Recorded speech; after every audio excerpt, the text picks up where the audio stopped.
Mes chers amis, nous revenons sur notre Mishnah des Pirkei Avot au chapitre 6 qui évoque les différentes conditions auxquelles il faut accéder pour pouvoir appréhender la Torah. Et alors, aujourd'hui, l'une des conditions est assez originale. Le texte de la Mishnah nous dit « Bemi'ut sechora », littéralement en réduisant le commerce. Alors, qu'est-ce que cela veut dire? Qu'on accède à la Torah en réduisant le commerce, c'est très étonnant.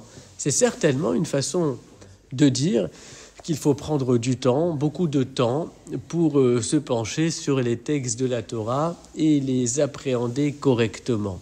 On précise les appréhender correctement parce que la vérité du texte n'émerge pas forcément dès le premier regard.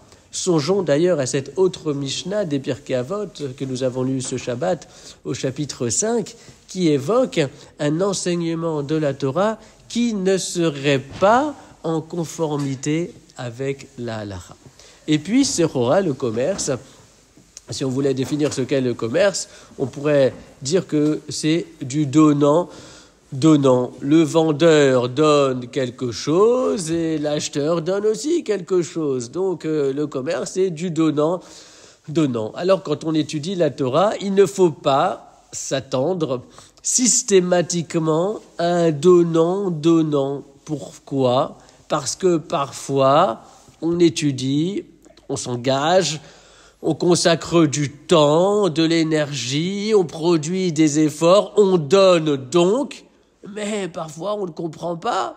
On ne comprend pas parce qu'on n'arrive pas à une conclusion claire, parce qu'on n'arrive pas à saisir les intentions, les motivations profondes, donc il n'y a pas forcément de donnant. Et peut-être que finalement, lorsqu'il n'y a pas ce donnant, notre mérite est encore plus grand, parce que finalement, on s'est engagé, et alors d'une certaine manière, là, on a peut-être touché ce qu'on appelle une étude de la Torah désintéressée.